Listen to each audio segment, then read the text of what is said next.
Jason here, back with another episode of What's Going On with Photoshop. Today's episode, I want to go ahead and talk about type in Photoshop and the different things we can do, different styles, and also using type as a mask or a clipping mask. So let's get started. First of all, we're going to grab the type tool. Just simply type the letter T, and that's going to be your shortcut for the type tool. There's actually 4 different kinds of type tool: horizontal, vertical type, and vertical type and horizontal type mask. If you want to create a mask using type, well, you can create, it basically creates a selection that you can then turn something into a mask, but we'll show you how to just take normal type and not use the mask tool to make type. So when you select the type tool, if you'd like to put type in your document, take your type tool. You'll notice there's a dotted box around there. That means it's ready to go ahead and have you click, create a layer, and put type in. So I click, and you'll notice that it puts a layer in automatically. And I'm going to type in content here, and it's a little bit off center because I have this set up as a default as having the type being centered here in my options bar. And when you're done typing, what do? How do you get out of typing? People will go in and go to the move tool or click on something else, and you can do that, but here's a quick trick that you can get out of. Now, if you click escape, all your type disappears because it basically takes you out of what you're doing. It's basically like an undo. So I'm going to try that again. I'm going to click, and I'm going to put type in here. And here's the trick to get out of type without clicking on any of your other tools. And on the Mac, you're going to hit Command Return, and the PC Control Return. And what that does is that basically gets you out of type editing, still keeps you in the type tool, but allows you to go on. Now, if you just simply hit return, it's going to break the type into the next paragraph. So that's Command Return on the Mac, Control Return on the PC. So there's our type. And the layers will automatically be named with whatever type you put onto that layer. Going back in and selecting the type, if the type is small, it can be a little tricky. You take your type tool, and you can then go in and simply click on the type. You don't have to have that layer be active in the Layers panel, but you can simply click and drag over the type. It'll auto-activate. Now, if the type is really teeny, what happens is you end up going in and accidentally clicking on something, and you're like, oh, that's not what I wanted, and it automatically puts another layer in there. Now, in the recent versions of Photoshop, that will now fill with placeholder text, and that is a preference under your Preferences panel that you can say, don't fill with placeholder text. Previous versions that didn't have placeholder text, you'd get a lot of text layers that simply didn't have any text on them. They would just be like the starting point of text because people would try to click and activate the type. So easiest way to activate the type here is you don't even have to have your type tool active. You can. If you want to activate the type, simply go into your Layers panel and double-click on the layer thumbnail of the type you'd like to select. Automatically switches to the type tool if you don't have that, and selects all the copy as well. Now, once you're in there, it's automatically on the type tool, and then you can very easily go in and highlight the typeface or whatever characters in there that you want to change separately. If you'd like to go in and you'd like to select all the type, you can do this really nice Select All feature where my type is active. You can see my text cursor in there. And if I do a Command A or Control A, it's going to select all the type. So that works out really good. Now, let's change some of the attributes. Number 1 is the color. Up here in the options bar, we see this black rectangle. Click on that. It calls up your color picker. Go in, choose the typeface or the color that you would like your typeface to be, and click OK, and it's going to change that entire typeface. If you'd like to do a singular character, again, you can go in and you can do something so that you can go in and change just that one character. You don't have to change all of the characters by selecting them. In this case, if I'd like to match an existing color of one of the other characters, I've highlighted my F, gone into my color picker, and when I come off my color picker, you'll notice my cursor automatically turns into an eyedropper tool, and I can automatically sample any other color on my document and grab that color too. So if I'd like to do kind of this staggered effect, select the text, click on the color picker, come over with my eyedropper tool, sample, and it drops it right in. Pretty nice. Now I can get out of my text editing as well in my options bar by clicking the cancel button and undoing what I've done, or clicking the check box and saying it's all okay. I'm going to just use my command return, and that gets me out of my text editing. Pretty simple. Get back in, double click on the layer thumbnail to activate all of my text. Now let's talk about fonts. I click on my font menu and I have my entire list of fonts that are active. And I can very easily just do this scroll by just taking my cursor and rolling right over the copy and seeing what this all looks like. If I get to a font where I have multiple typefaces, I can click on the twirly to the left of that font and I can see the different styles in that typeface and be able to access those as well. If I choose a typeface, in this case, this is a very accentuated serif typeface, and I would like to find all other typefaces that look like this. Going to my font drop-down menu, I can click on this little wavy tilde sign to find similar fonts. And it will then go in and find all different similar fonts that are close to this that are active in my type panel. So that works out really good.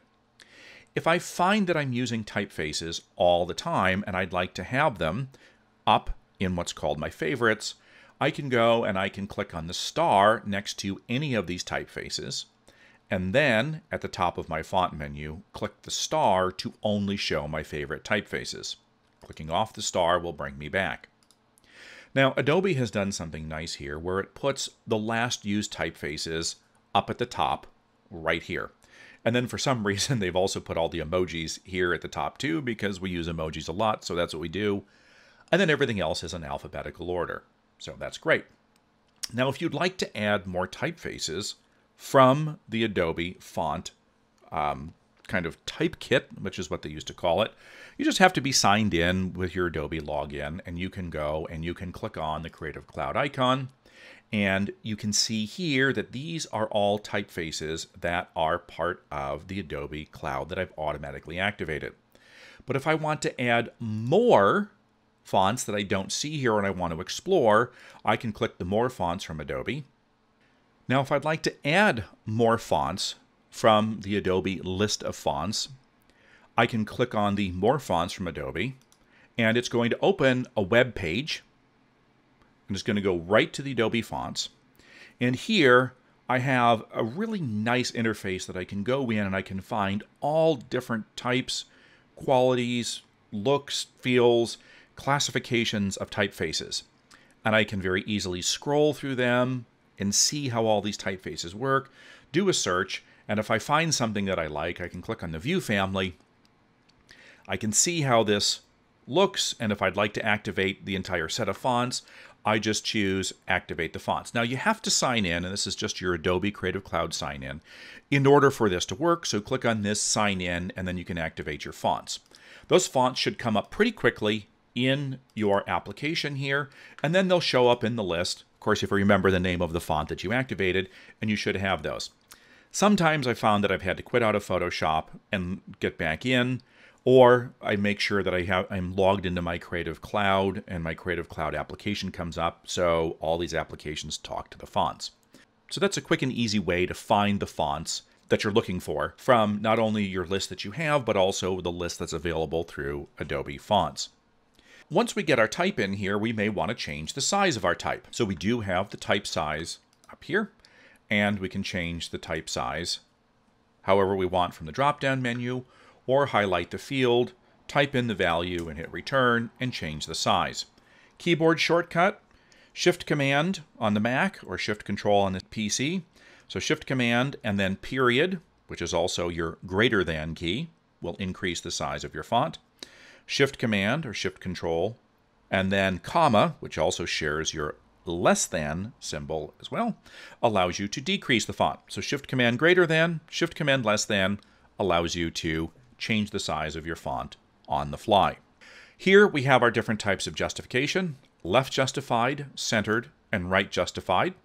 Now, we don't see that this is right, centered, or left justified until we hit return and we type more copy. And you can see that I have a lot of leading, which is space between lines. So I'm going to go to my move tool and move this up so we can see. Double click back on my layer thumbnail to activate all my type. Now I'd like to go in and I would like to adjust the leading, the space between the lines here. And this is really easy. To do this, hold down your Option or Alt. Option or Alt up arrow is going to tighten up your leading. Option or Alt down arrow will loosen up your leading.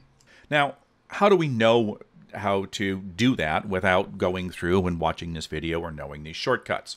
Well, if we go under our window menu, we can go in and we can actually look at these other options through our character panel.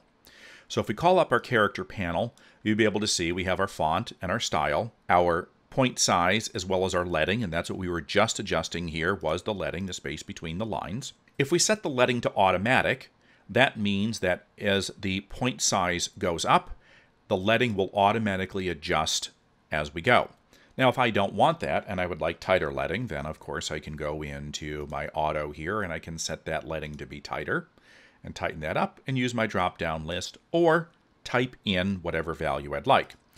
I like to be able to use the Option or Alt up arrow and down arrow.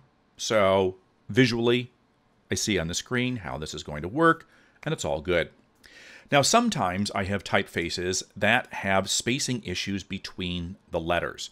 This all looks pretty good. I think the spacing between these letters looks really good. But if I were to go in and I were to choose another typeface that maybe has a lot more character to it, it's a serif typeface, I may want to go in and I may want to adjust the distance between each and every letter, which is called kerning. And people sometimes mix up kerning and leading, and the way I remember kerning and leading is kerning is space between characters, leading is space between lines. So kerning allows me to adjust the spacing between the letters, and here in my character panel, I can go in and I have my kerning right here, which is the little V/A, and I get a list. Negative numbers will go and will take out the space between the characters. You put your cursor in between the two characters. Negative number will tighten them up. Positive number will loosen them up. Great keyboard shortcut to do kerning. Put your cursor in between the two letters. Option or Alt left arrow will tighten it up. Option or Alt right arrow will loosen it up. Some typefaces may be too tight overall on an entire line, and we can use that exact same shortcut, but all I've done is selected the entire line. I use my Option right arrow or Option or Alt left arrow to tighten or loosen everything, and that is called tracking. Tracking is when you have multiple characters selected, and to set that in your character panel, this is your tracking right there. So tracking and kerning are essentially the same thing. The only difference between the two is kerning is space between two individual characters when you put your cursor there. Tracking is selecting the entire line and then putting more or less space between all the characters on the line. Tracking and kerning. That's how you do it. Same shortcut, all based on what you have selected. Now in the character panel, we also have other things that we can access too. We have bold, we have italic, we have all caps, lowercase caps, superscript, subscript, underline, and strike through. I advise against using the bold and the italic here. If your font doesn't have bold and italic, this is just kind of fakey bold, fakey italic. In fact, I don't even call this italic, I call this drunken tilty type, because it just makes your type look kind of sloppy and falling all over the place. Okay? Don't use it. All right? It's just not great. One other thing we have here is when we look at this, we see this drop-down menu that says Sharp. Well, what is Sharp? We also see this menu up here as well. And I'm going to zoom in here because we're in Photoshop, so everything in Photoshop always displays as pixels. Even if something is vector, it still displays as pixels. So I'm going to select all my copy, and I'm going to show you that if we have nothing on here, and what is this? Well, this is actually aliasing or anti-aliasing. Okay, so when we turn this off, we're going to have a highly aliased typeface. It doesn't look smooth. I mean, it looks like something you could catch your eyelid on and do some severe damage. So with the type selected, I can go in and I can have sharp. I can have crisp, I can have strong, or I can have smooth, all different ways to go in and just kind of anti-alias the type so that it looks good. In a lot of cases, you're going to see this on screen, web, or here we can do it for Mac LCD or for Mac as well. And this just gives you a smoother looking typeface overall. Okay, so it doesn't really change that much. That's why we just keep it on sharp. It looks good, and it's going to render just fine inside your Photoshop file. So those are some of the things that we can work with type. Nothing groundbreaking, but definitely a little bit of knowledge goes a long way. I'm going to go back to Bungee here and work with a typeface in a different way. Now that I have my typeface here, I can now do a transform. If I do a Command or Control T, I could select everything and I could scale and I could rotate this any way that I want to, and it still stays active type.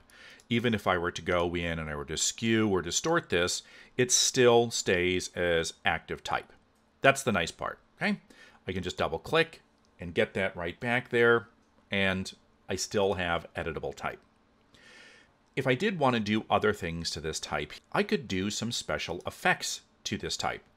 And I can go to my effects panel here and do, say, like a bevel and emboss. If I'd like to do a nice little bevel on this, let's just do an inner bevel there. We're going to kind of go in and I'm going to do like a chisel hard, which kind of gives us a nice edge right there. Definitely don't want brown as my highlight color. I definitely want to get a much lighter color in here and kind of set that so we get a nice little bevel in here. I can control the angle of my light. And I can also have some other fun here where I can do, say, like an outer glow around this as well, and kind of adjust that. If I want an outer glow, change the size of this so it kind of comes out a little bit more, maybe a little bit more opacity, a little bit of fun stuff going on. I think I'm going to make this a little bit darker, kind of give a little bit more contrast to that. I want that. I want that even darker. Do a little bit of outer glow around there. If I want to throw a drop shadow on there, I can do this and have some fun with this type and make it look really interesting. Now, the great part is, with any of these effects that I do on here, it's still editable type. So if I decide that I'd like to put more type in here or edit this, go back to my panel, my layers panel, double click on the thumbnail, and I'm going to add in some more type. Works great. Okay? Still editable type even after everything that I've done to this, which is really cool. Now, generally, I don't set a lot of type in Photoshop, but when I do, I may want to go in and use a different type of method using my text tool. I'm going to turn off my type layer that I've had here, and I'm going to grab my type tool, and instead of just clicking, which is called point type, and then just going and typing from that point right there, what I'm going to do is I'm going to click and I'm going to drag and I'm going to create a text container. I'm going to set this to be left justified, and now I can type, and this is going to stay in the box, basically in my text container. I'm going to select everything using my Command or Control A. I'm going to use my Shift Command or Shift Control less than, which is also my comma. I'm going to use my Option or Alt up arrow to tighten up my leading. Now I'm going to use my Command or Control Return to get out of my editing. And what's nice with this is that I can move this all around, and it's one text container.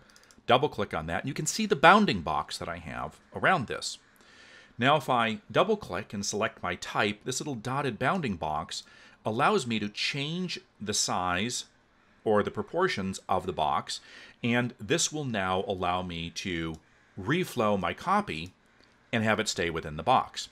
Now if I didn't draw basically a text box or a text container with the type tool when I started, I would have to manually go in and break each line with my paragraph return key. It's not what I want to do when I have a lot of type.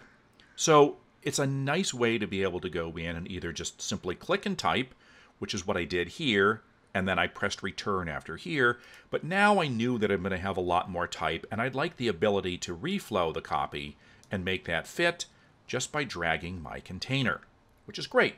Command return to get me out, and there I have it.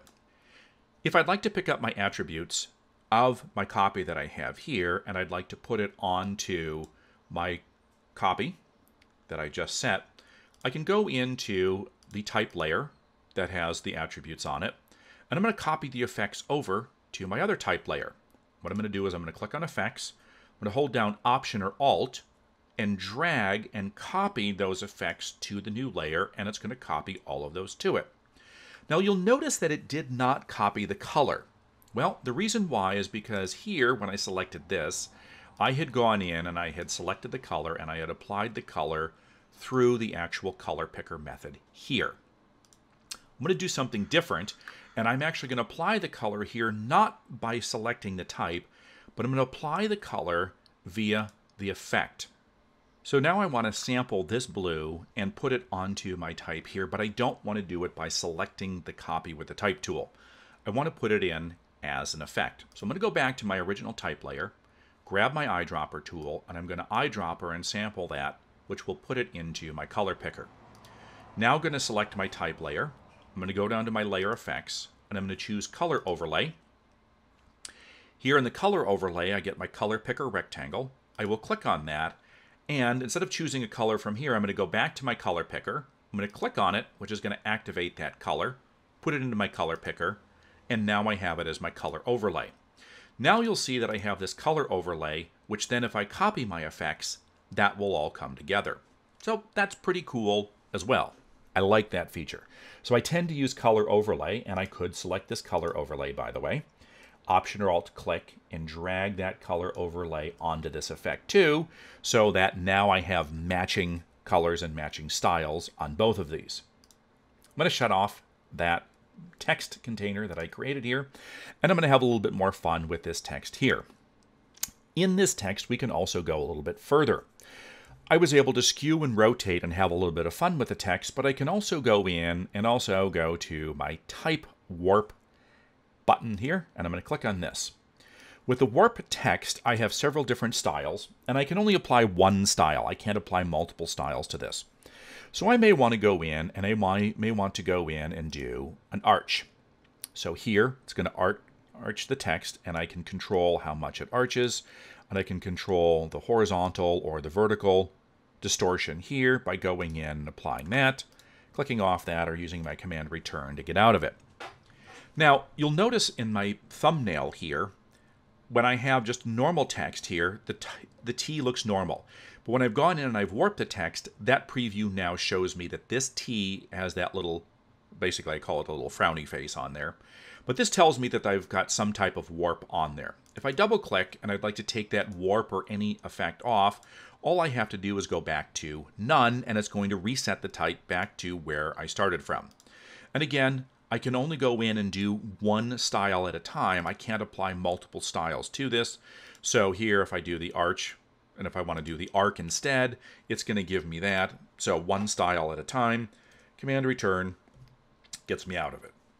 Okay, that works. So you can definitely have fun with this using the warp, text warp there. Select the type. There it is.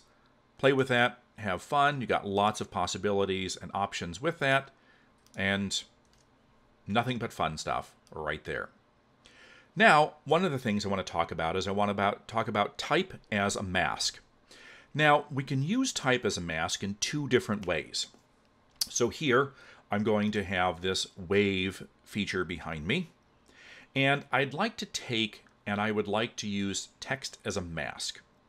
Well, I can go in and I can turn this type into a selection by selecting the layer, hovering over the layer thumbnail and holding down my command or my control, and command or control clicking. You'll notice when I hold down my command or control, I get my hand with that little marching ant symbol. And if I command or control click, it will turn that into a selection.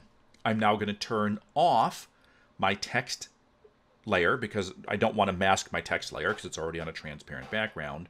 But now with that selection active and the type layer turned off, I'm going to go to my image layer and I can apply a mask to that because I now have the selection active by command or control clicking on my type layer. I apply the mask, and now I get the mask based on my text selection. And here is my image, here is my mask. If I unlink the mask and the image, go to my Move tool and select the image, thumbnail, and the layer, I can now move my image around with the text. Kind of cool. I'm going to turn off this mask layer by shift-clicking on the mask, and my image comes back. So now what I want to do is I want to try a different method here, where I'm going to use the text as a mask, but not as complicated as command clicking, turning this off, turning it into a mask. Okay? What I'm going to do is I'm going to put my image above my text, and I'm actually going to delete this layer mask completely so it doesn't confuse. And with my image on top, what I'd like to do is I'd like to now mask that out based on my type layer. So I'm going to hold down my Option or Alt key in between my image on top and my text on the bottom. I'm going to Option or Alt click, and I'm going to mask that to it. Now, what happens with this is that I've got my color overlay on there, and unfortunately the color overlay wins over clipping an image to that. So I'm going to turn off my color overlay, and with my color overlay off, you can now see that my image is clipped to my text. What I like about this is I can select the layer where my image is on, and I can move this all around in my text so I can get this really cool effect. It's kind of nice making that work. I like that.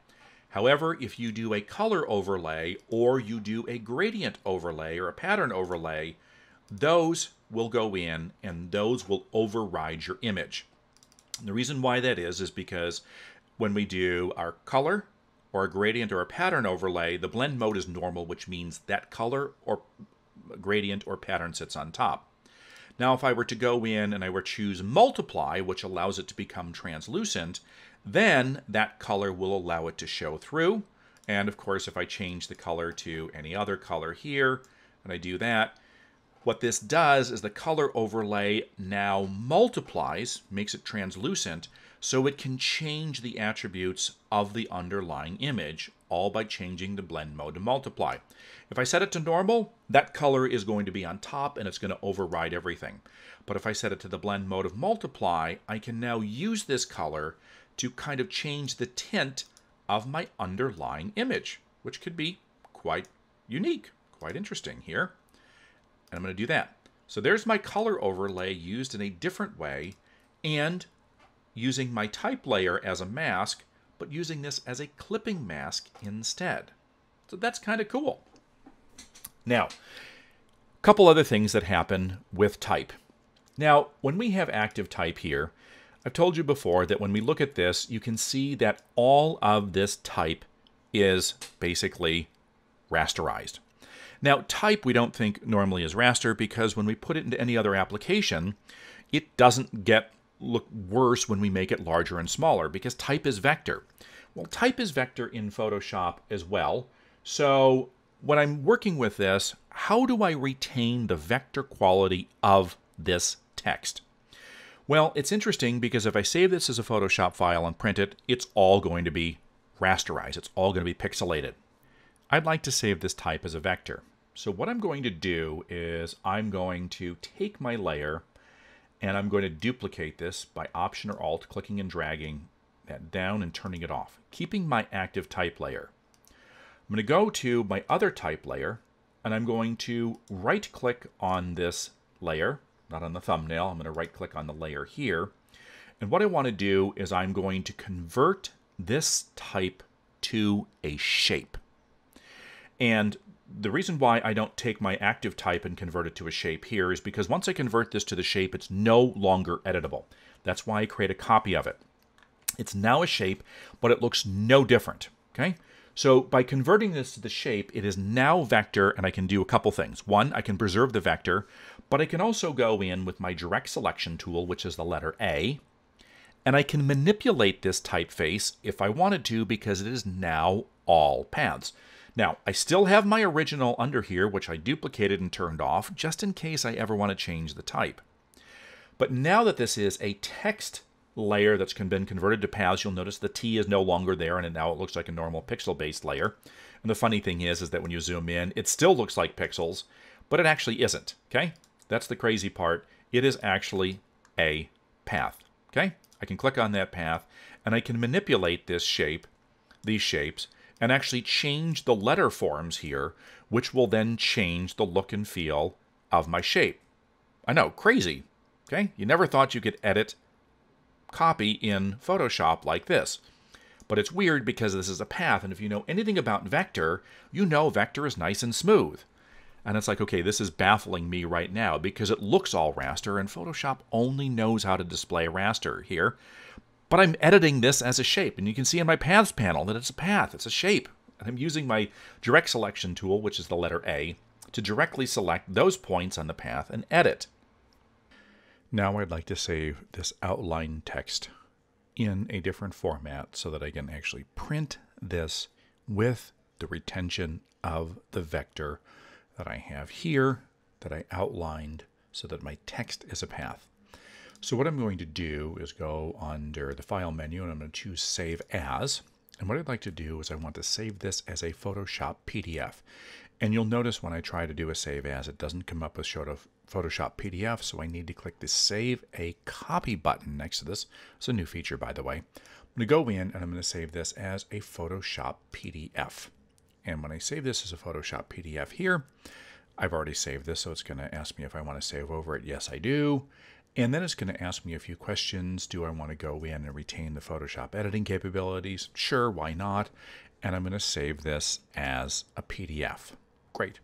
So this saves this as a PDF, and then I'm going to open this up in Acrobat. And with this Acrobat file, I'm going to see exactly how this vector looks in Photoshop. So I'm going to go back in here, and I'm going to grab my file, get in here, there's my Photoshop PDF, and I'm going to open this up. Now, let's zoom in on this here. Let's zoom in really close, and you're going to see that we still have rasterization. But we have rasterization of all the effects, the bevel, the emboss, the inner, the outer glow. But do you notice how we actually have the beautiful, crisp, clean edge of vector? So what's interesting here is because we outlined the typeface in Photoshop and we said, let's convert this to a shape. When I save this as a Photoshop PDF, this is the one time that it will actually preserve the vector quality of the typeface when you save this as a Photoshop PDF. Now, everything else is raster simply because that's how Photoshop works. It's an image that we went ahead and masked, and it's also got the inner, outer glow and bevel. But the type itself, the actual shape itself, is an actual vector shape. So this is a really cool way that we can go in and retain all of the things that we've done in Photoshop and retain the vector. Now, if you place this into an InDesign file or print it directly from Acrobat or place this into an Illustrator file, you will get exactly what you see here on screen, but you will also get that scalable vector quality of the actual typeface, the characters of that typeface as a vector. So large or small, it will actually print nice and clean. So that's just a really quick overview of what you can do with type in Photoshop, ins and outs, a few tips and tricks right there. So go out and have some fun and see how it works for you.